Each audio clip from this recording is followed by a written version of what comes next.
So how does a monster get made? The sources we're digging into today make a pretty bold claim, that the blueprint isn't in someone's DNA, but in the broken architecture of their childhood.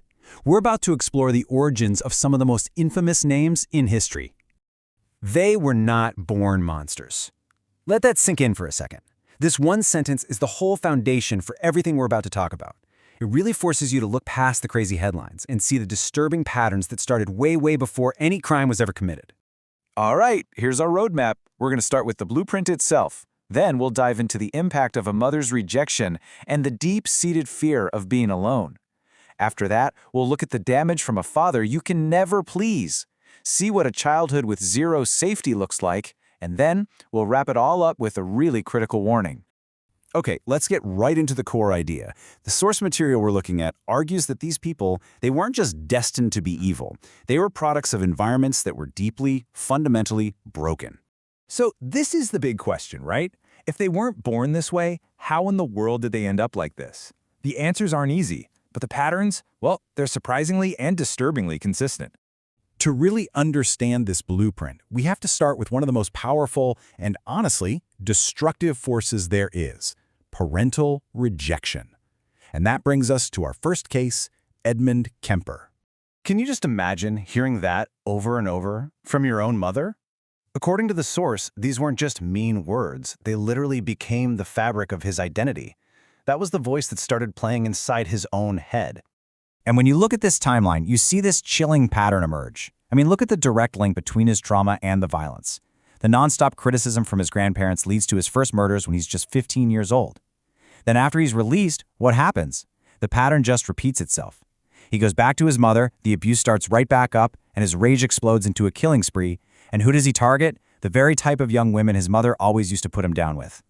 The final act, of course, is the murder of his mother, the original source of all that pain. Now, Kemper's story is one of active, loud rejection, but trauma can also grow from a totally different kind of wound, that quiet, creeping terror of abandonment. And this brings us to Jeffrey Dahmer. And this is a really key detail. Unlike some of the others, Dahmer's early life, well, it looked stable. A house in the suburbs, 2 parents, but that was just on the surface. Because inside that house, the reality was just chaos. It was a home that was defined by what wasn't there, by emotional absence. That environment basically taught him that connections are unreliable and that sooner or later, everyone leaves. And this just perfectly explains the twisted logic that grew out of that fear. The source says his horrific crimes weren't really about anger, not primarily. They were about this pathological need to stop people from leaving him, to have such total control that he would never, ever be left alone again. Okay, next up we're going to look at the devastating impact of a parent who you can just never, ever satisfy. And for that, we turn to the case of John Wayne Gacy. Gacy he's a masterclass in contrasts. He built this incredibly detailed public mask, the perfect neighbor, the model citizen. But it was all an act, a performance to hide this deep internal rage that was fueled by a desperate, lifelong need for something he could just never get. And there it is. That's the source of the wound. It didn't matter how successful he became. The voice of his abusive father telling him he was worthless, it never went away. His whole life became this attempt to shut that voice up, and it ultimately twisted into a deadly need for absolute control. Our last couple of case studies look at what happens when the very idea of a safe childhood is just completely gone. We're going to focus on Albert Fish and Henry Lee Lucas. With Albert Fish, we see the total corrosion of a childhood. The source points to his time in a violent orphanage as the crucible where his mind was just irrevocably twisted.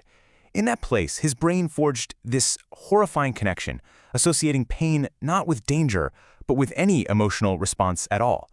And that permanently changed his psychological development. For Henry Lee Lucas, there wasn't even a foundation there to crack. There was just nothing. His childhood was this complete void of extreme poverty and neglect. He was raised in a home so chaotic, so abusive, that violence just became normal, like breathing. He never even got a chance to learn what safety or self-worth felt like. So after going through all these cases, what's the big takeaway? The source material pulls all these different threads together into one very clear and very chilling pattern. When you pull back, the pattern is it's undeniable. We saw the emotional rejection with Kemper, the chronic abuse that defined Gacy, The instability and neglect in the homes of Dahmer and Lucas. And what's the one thread that connects all of them? A complete lack of anyone stepping in early to stop the damage before it was too late. These, right here, are the ingredients of malice. And this right here is probably the most important point of this entire explainer. Understanding how these people developed, it's not about making excuses for monstrous acts. It's about recognizing the warning signs. So, the crucial takeaway is this. The monster we all see in the headlines is usually just the final stage of a long, dark process that started in childhood. The damage was done years, sometimes decades, before the first crime was ever even committed.